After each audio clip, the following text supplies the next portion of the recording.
I used to have old drink, just like LeBron, but now I'm in a 6 speed. I'm on a run. I swear I had this world in my hand when I was young. I swear I had the world in my hand when I was young. I wanna build the Wayne Wade. I wanna build LeBron James. I had a hoop dream like Steph. I'm in a drug hall with the milk. Fans trying to charge me with a theft. All my dreams, they went to the left. I had a hoop dream, nigga. Welcome to Intent to Deliver on YouTube, you guys. We've got an amazing guest, longtime family friend, NBA player from the New York Knicks, Keita Bates-Diop in the house, you guys. Thank you for having me, bro. What's up, bro? I'm good, man. How are you? Good. When I say in the house, we're actually in your house, bro. Yeah. We're back in the gym where it all started at University High School, Normal, Illinois. You played basketball right here with some really good dudes, man. My little brother being one of them, and I remember you guys being shorties, man, with a hoop dream, bro. Yeah, absolutely. With a serious hoop dream. Intent to Deliver is about manifestation. It's about living in your gift. It's about finding purpose and then living in that gift. So reflect on for a minute just what it's like to have identified your gift on this earth and to be living in it, bro. I mean, honestly, I identified it pretty early. It's probably early high school where I was like, I can really do something with this. Maybe not even NBA, but at that time it was just getting to school.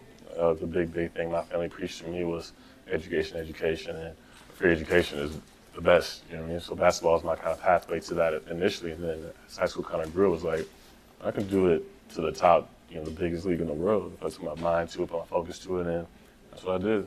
Very good.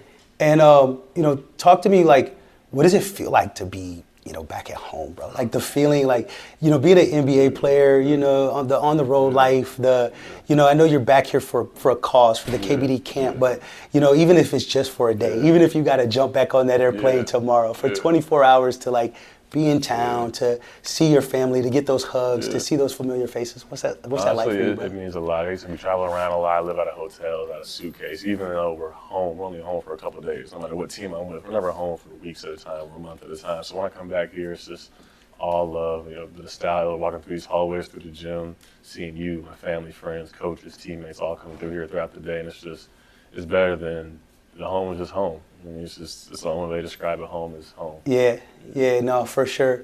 You know, for a long time in my life, like, I was away from home, you know what I mean? And I wasn't able to come home. And there was a point in my life, man, where I was sitting in a United States penitentiary, bro, and I was watching ESPN. And, you know, I got to see you on that TV, man, and see that you were being crowned Big Ten Player of the Year, bro, and see that you were getting ready to enter the NBA draft. And I remember being so excited for you, bro. And I remember, like, really, like, reflecting on myself, like, man, like, look where I'm at. Like, I was supposed to be a role model to these boys, to my brother and his friends, and I'm here. But to see you, you know, getting ready to go perform your craft on the world's largest stage, it like, really motivated me, bro. And it really made me want to go out into the world and chase my own dreams. You know, I'm only 5'6", so I'm not gonna be in the NBA. Yeah, we all got dreams, man. But I went and got myself a Michael Jordan tattoo too, because I believe everybody should have Michael Jordan level talent at something. You know what I mean, in this life. So, talk to me about, like, your choice to come back to your hometown and to give back to the youth, you know, to come and speak life into these kids and make something tangible for them. Talk to me about that for a minute. That's the biggest thing for me, just because I have a lot of friends and family here still in town after I left and went to the league and all that, but I'm giving back to the community that kind of raised you. I would give a lot of credit to my parents, for sure, but you, James, Riley, Joe, Treshawn, Jalen, Aaron, I mean, the list goes on and on, from people that really influenced me, not just them, but their families. You know what I mean? The community itself, just all my coaches, Coach Fitz and Evans and Hampton. A long list of people that really helped me in one way or another get to where I am. So, yeah, I put in the time, put in the work, but there are a lot of people here specifically that along the way that I wouldn't have made it without them. So giving it back to the youth again, like, hey, people can say whatever about Bloomington, about UI, whatever. This is a special community that has produced a lot of really talented people. Not just me, basketball-wise, but in every walk and aspect of life.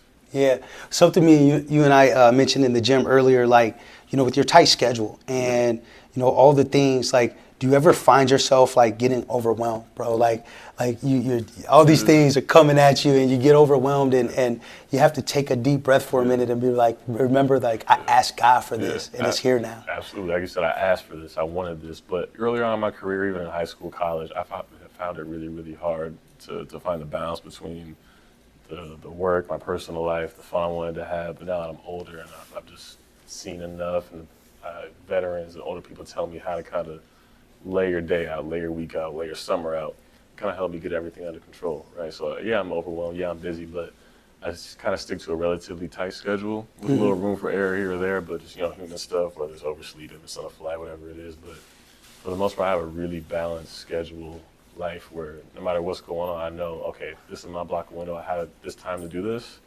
I want to get everything done here, and I can move on from it. I mean, once it's done, it's done.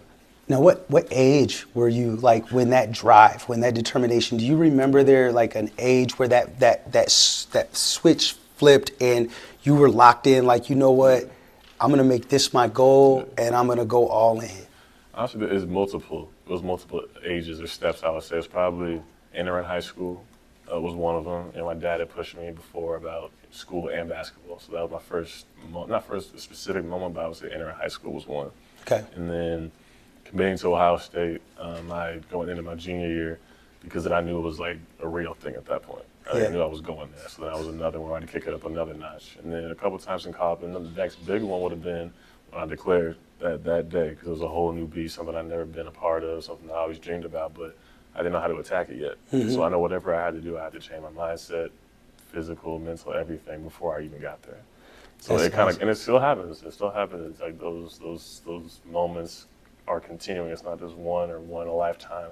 They're always happening. I kind of keep me going forward. So even though you're performing on the world's largest stage in the NBA, every day you set new goals, don't you? Every day. It never stops. The learning never stops. The growth never stops, because there's somebody else coming up behind you or even in front of you that wants to either create more distance or catch up to you. Yeah, talk to me about that for 1 second. Like, you're considered a veteran now in the NBA. You've been in the league for, what, this is 6 years? Going in seventh. Going in seventh, okay. Yeah. So you're considered a veteran at this point.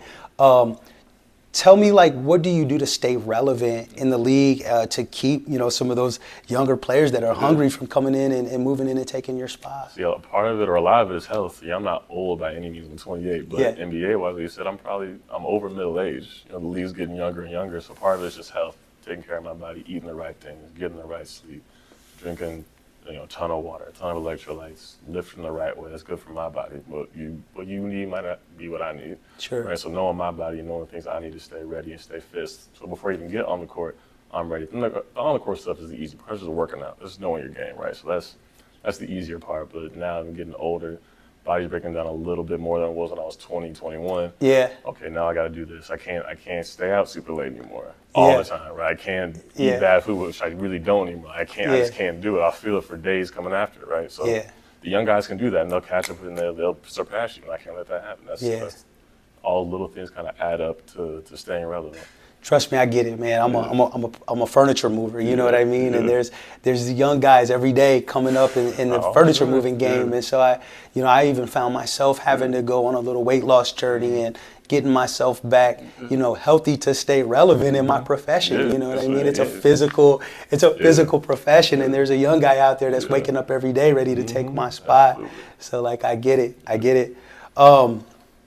Before we get out of here, man, growing up, I didn't have a real positive, male role model in my life. And that's what Intent to Deliver, is about. It's about giving back to the youth. It's about, being that role model for somebody else.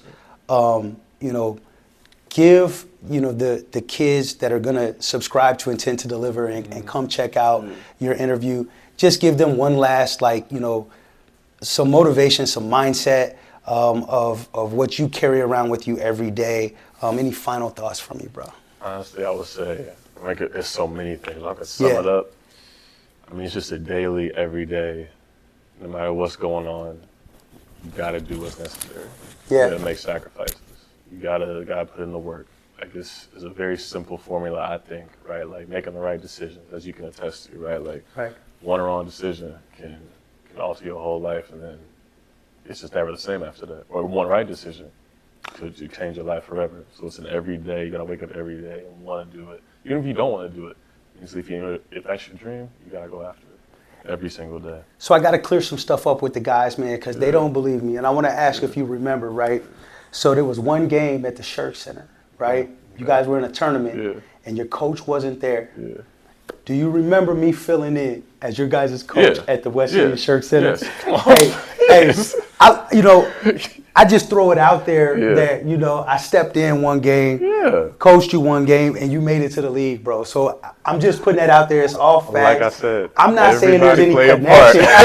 I'm not saying there's any connection to that. A lot of times they're like, man, you didn't coach Keita. I said, man, I definitely held the clipboard while he dunked on people, and I had my new Jordans on. That's close enough. That's close enough. Hey, I remember you guys coming back to the huddle, right? And I had no idea what I was doing, bro.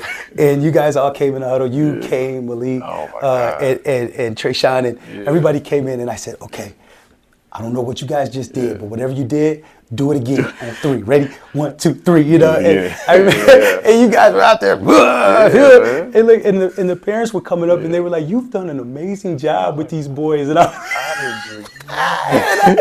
thinking to myself, like, I didn't do a thing, but that's awesome. Well, listen, man, thanks for being on Intent to Deliver. Thank you for having me, if you could give us a on 3, 1, 2, 3. Follow us at Intent to Deliver. That'd be dope. Sir. 1, 2, 3. Follow us on Intent to Deliver. Man, you're the best.